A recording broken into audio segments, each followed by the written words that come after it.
Bonjour, merci de me recevoir. Est-ce que vous pourriez nous dire, selon vous, qu'est-ce qui manque aux jeunes aujourd'hui qui cherchent un emploi? Alors, je sais pas si. Merci aussi de venir vers nous pour enrichir votre étude. Alors, qu'est-ce qui manque aux jeunes ou aux candidats? Je ne sais pas si l'aborderai les choses comme ça. Il manque pas toujours et même rarement quelque chose. Il y a juste un conseil à leur donner, c'est d'être le plus cohérent possible avec ce qu'ils sont. N'ayez pas peur, j'ai envie de dire, à n'importe quel jeune, et peut-être parfois aussi des moins jeunes, n'ayez pas peur d'être ce que vous êtes, qui vous êtes. Et donc tout ce que vous avez fait, tout ce que ce soit au plan de la formation, de l'expérience pré-professionnelle ou pour ceux qui sont actifs de l'expérience professionnelle, c'est cela qui est important pour le lecteur du CV, de la lettre de motivation ou même lors de l'entretien à l'égard d'un candidat, c'est d'avoir en face de soi quelqu'un qui est comme il est et qui n'a pas fait de marketing, qui n'a pas, entre guillemets, maquillé au sens caché, amélioré certains aspects. L'important, c'est la sincérité.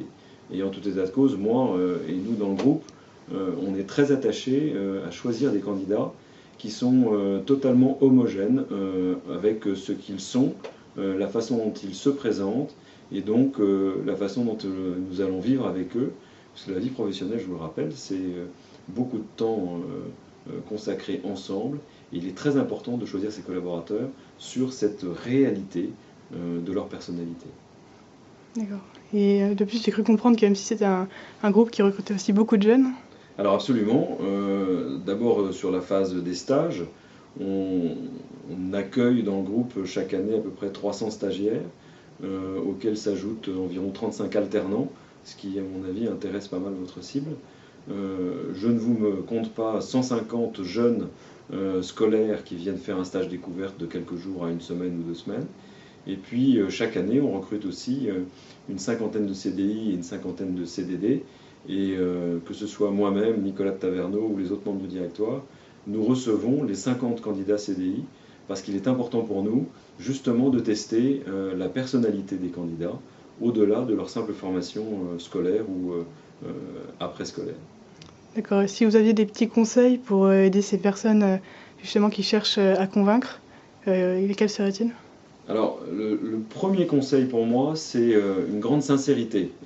Parfois, certains n'ont pas d'accident, c'est-à-dire qu'ils ont mené leurs études scolaires, leurs études universitaires, avec une régularité qui montre leur capacité, leur puissance, et puis ils ont fait des choses à côté. Et là encore, je disais n'ayez pas peur tout à l'heure, mais plutôt ayez confiance en vous et montrez ce que vous savez faire, ce que vous avez fait. Et donc ça, c'est le premier conseil, et surtout, faites simple. Faites bref, faites court, ça ne sert à rien d'en rajouter. Laissez donc la personne qui vous recevra découvrir, fouiller, aller plus loin, mais donc limitez vos mots, choisissez-les bien et décrivez au mieux tout ce que vous savez faire, dans la plus grande des sincérités. La deuxième chose, c'est que si vous êtes comme ça et si vous choisissez bien, si vous prenez le temps de réfléchir sur vous-même, de prendre du recul, de ne pas être dans la précipitation, alors vous allez donner envie, vous allez créer l'envie de vous découvrir. Et vous verrez, ça créera un climat de confiance tout de suite dans votre entretien, même si vous avez le sentiment d'être parfois malmené, parce que les gens vont essayer de vous tester, quelque part au fond, ils s'intéressent à vous. Et il n'y a pas mieux dans la vie que de voir que quelqu'un s'intéresse à soi. Et donc pour cela, il faut se rendre, il faut donner envie. Ce qui veut bien dire, je le répète, ne pas maquiller, ne pas raconter des histoires qui ne sont pas véritablement vous-même. Être soi-même, c'est être attirant, qui que l'on soit, et donc ayez confiance. Très bien, ben, merci beaucoup. Merci.